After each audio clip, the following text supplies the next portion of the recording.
Hello dear students, मैं प्रबल प्रताप सिंह वापस स्वागत करता हूं आपका अर्जुन आचार्य इंस्टीट्यूट के इस ऑफिशियल यूट्यूब चैनल पर। जैसा कि लास्ट में हमारी बात हुई थी इस चीज को लेकर, लास्ट में हमने जो टॉपिक डिस्कस किया था वो था टाइप्स ऑफ रिएक्शंस और देयर बैलेंसिंग।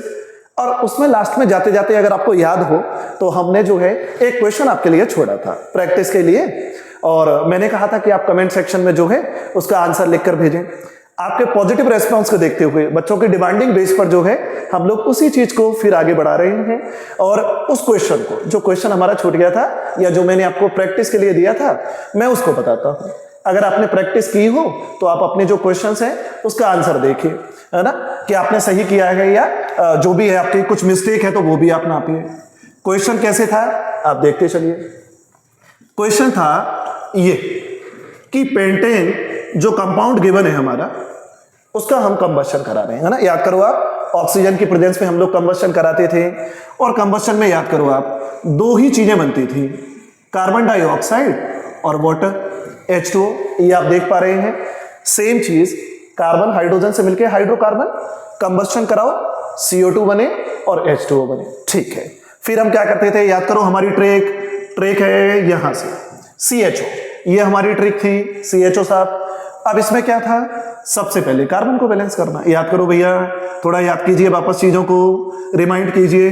कार्बन जो है आपको दिखाई देगा इस तरफ 5 है। अब कार्बन इस तरफ 5 है तो अनदर साइड भी 5 कार्बन होना चाहिए। ये देखो वापस मैं आपको थोड़ा सा रिमाइंड दिला देता हूं। कार्बन 5 हो गया है, कार्बन बैलेंस हुआ। अब चलिए बच्चों आगे देखते हैं हम लोग। हाइड्रोजन देखिए आप लोग, हाइड्रोजन इस तरफ आपको दिखाई देगा कितना, 12 दिखाई देगा। अब अनदर साइड जाइए आप लोग, अनदर साइड आप देखेंगे तो हाइड्रोजन आपको दिखाई देगा 2। अब देखिए मैंने यही कहा था, जो लेस पड़ रहा है नंबर, है ना, जो कम आपको दिखाई देता है उसको जो हायर है उसके बराबर कीजिए आप लोग। करिए भैया, कैसे करेंगे, जो कोफिशिएंट है वो 6 से मल्टीप्लाई होगा, और जो मल्टीप्लाई आप जिस फैक्टर से करते थे उसी को वहां पे लिख दो जिस तरफ वैल्यूज कम है, तो H2O के आगे 6 हो गया। यहां तक समझ में आ रहा है सारी चीजें, ये सारी चीजें हो रही हैं। कार्बन हो गया, हाइड्रोजन हो गया। अब कौन बचता है, ऑक्सीजन देख लीजिए आप लोग। ऑक्सीजन देखिए बच्चों, ऑक्सीजन के नीचे 2 लिखा हुआ है, तो लेफ्ट साइड रिएक्टेंट की साइड ऑक्सीजन मुझे 2 दिखाई दिया। इस तरफ ऑक्सीजन देखिए आप, देखो 5 × 2, ये आ रहा है, समझ में आ रही है चीजें।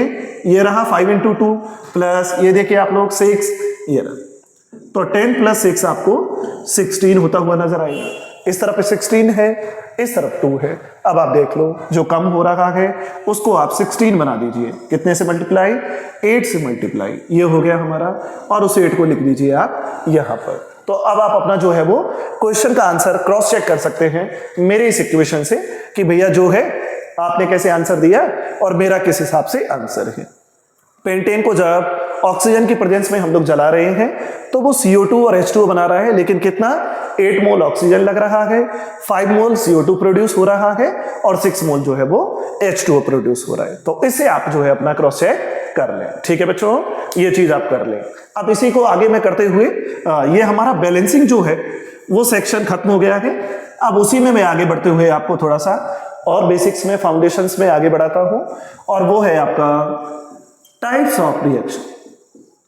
अगला हमारा जो टॉपिक है वो है टाइप ऑफ रिएक्शन या टाइप्स ऑफ रिएक्शंस। ये चीज होगी रिएक्शंस के टाइप्स।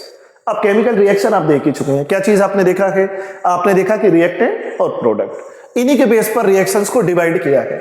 अब अलग अलग सेक्शंस हैं, मैं एक एक करके उनके नाम और एग्जांपल से आपको बताता हूं। चलिए, पहली रिएक्शन आपको दिखाई देगी, कौन सी रिएक्शन, जिसका नाम है एडिशन रिएक्शन। रिएक्शन को मैं शॉर्ट में थोड़ा ऐसे लिख देता हूं, है ना, आप समझ लीजिए अंडरस्टैंड बेस पर। एडिशन रिएक्शन, या इसी का दूसरा नाम है कॉम्पोजिशन रिएक्शन, ऐसा नाम आपको दिखाई देगा।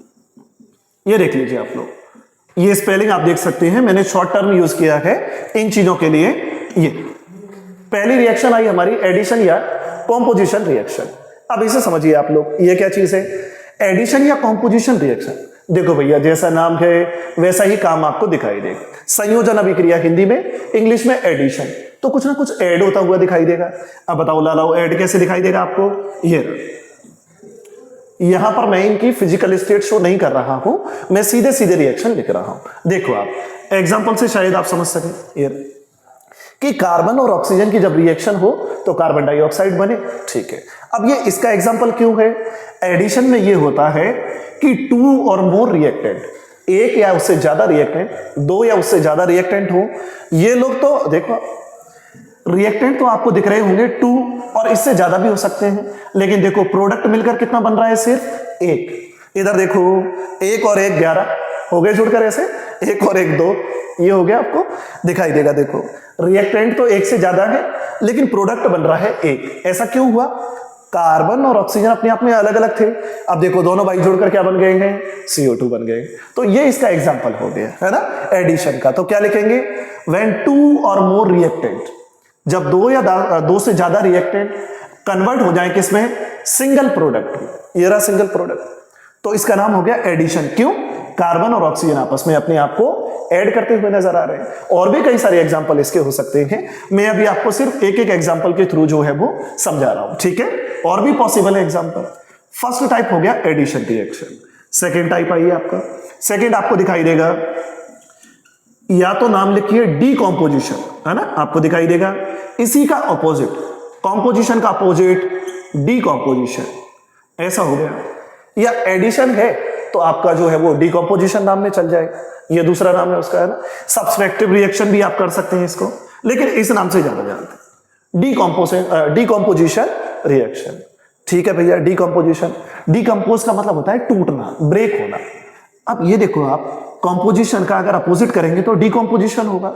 बस इसी एग्जांपल की आप हेरा फेरी कर दीजिए। ये देखो आप लोग, प्रोडक्ट को मैं ऐसे लिख देता हूं और अब इसको इधर चेंज कर देता हूं। ये देखो आप लोग, डीकंपोजिशन या डिसोसिएशन, ऐसा नाम भी हो सकता है, डिसोसिएशन रिएक्शन।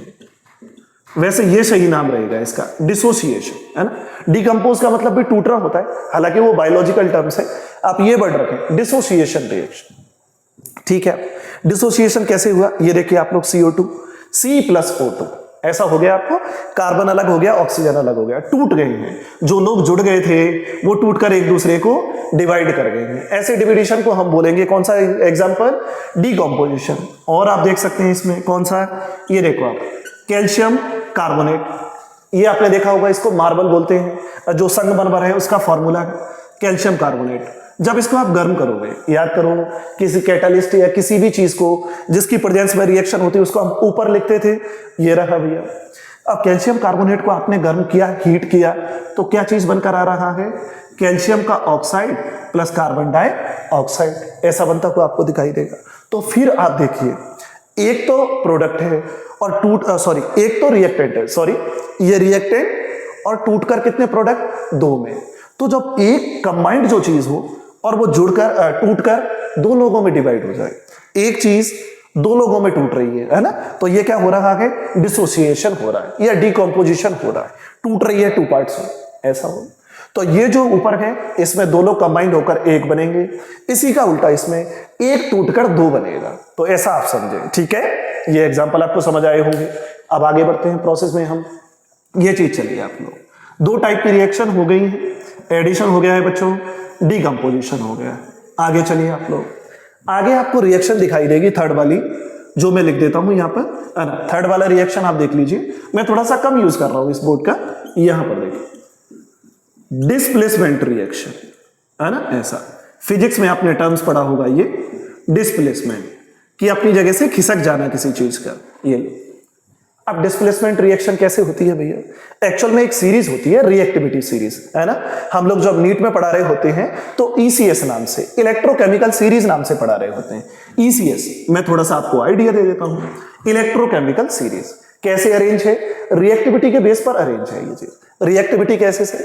जो मेटल ऊपर रहेगा वो ज्यादा रिएक्टिव, जो नीचे रहेगा वो लेस रिएक्टिव। जैसे हम लिखते हैं, लेके 12 सरदार का नाम, है ना। ये तो पूरा मैं बना रहा हूं, आपको कुछ सिलेक्टेड जो है वो मेटल्स में बता देता हूं। इसमें और आइए आप, जिंक आपको दिखाई देगा, जिंक के नीचे आपको आयरन दिखाई देगा, फिर हाइड्रोजन आपको दिखाई देगा, फिर कॉपर।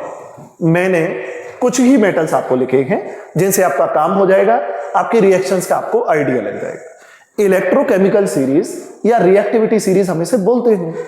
इस टेबल में जो रिएक्शन जितने ऊपर है वो उतनी ही ज्यादा रिएक्टिव है, और नीचे वाले को उसकी जगह से डिस्प्लेस कर सकती है। कैसे? इधर आओ, एक फेमस एग्जांपल इसका ये रहा कि जिंक जब कॉपर सल्फेट से रिएक्शन करती है, कॉपर सल्फेट के सॉल्यूशन को आपको बताएंगे, ये ब्लू कलर का सॉल्यूशन होता है, ठीक है जी। कॉपर सल्फेट ब्लू कलर का सॉल्यूशन है।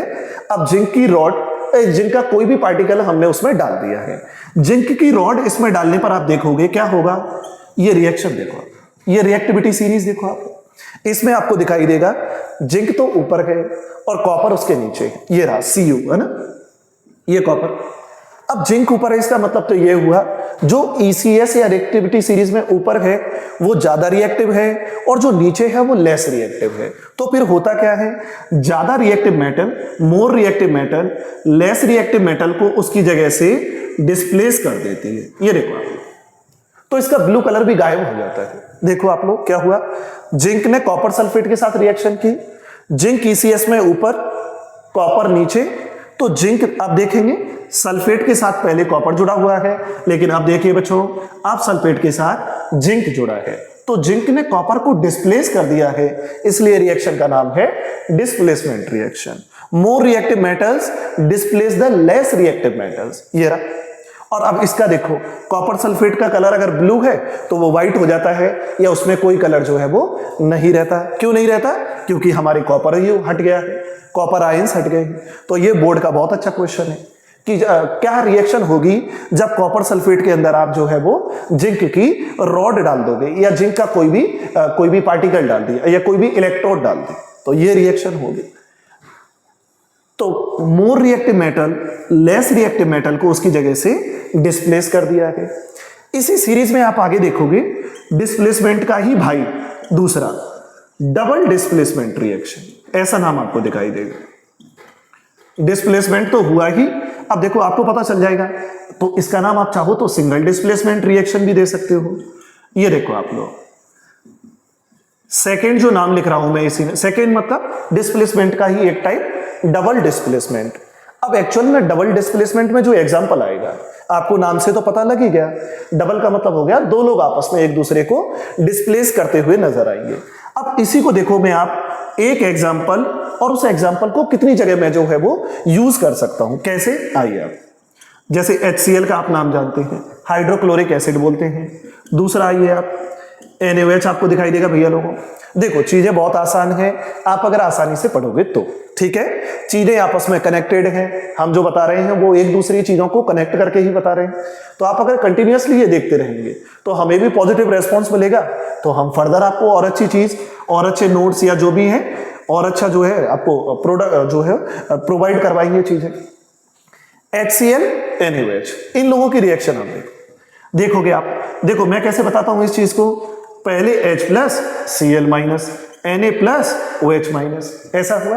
अब देखना आप लोग रिएक्शन में क्या होता है, इन लोगों के आयन एक्सचेंज होते हैं। कैसे? इसका प्लस इसके माइनस के साथ और दूसरे वाले का प्लस, ये देखो, तो Na प्लस जो है वो Cl के साथ जुड़ा, तो देखो क्या बनकर आया NaCl। देखो तो सही, पहले प्लस को लिखते हैं बाद में माइनस को, ये आपको पता होगा कंपाउंड में पहले प्लस को लिखा जाता है बाद में माइनस। और इधर देखिए आप लोग H प्लस OH माइनस, ये आपस में जुड़ के क्या बना लेंगे, H2O बना लें, ऐसा।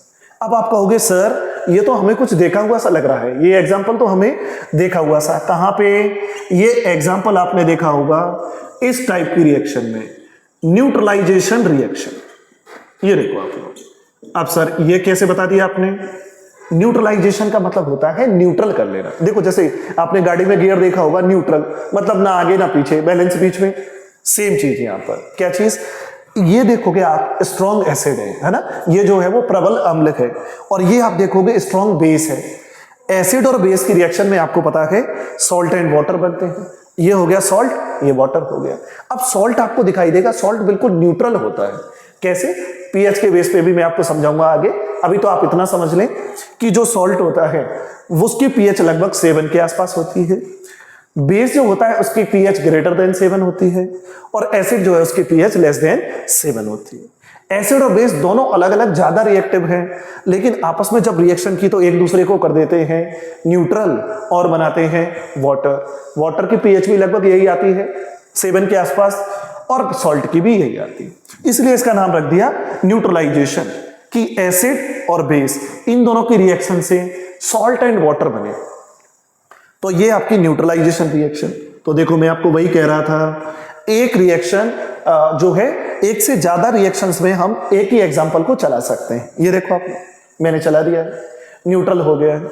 और डबल डिस्प्लेसमेंट कैसे हुआ, पहले Cl के साथ H जुड़ा है, अब देखो उसी Cl के साथ Na, एक बार रिप्लेसमेंट हो गया, सिंगल डिस्प्लेसमेंट।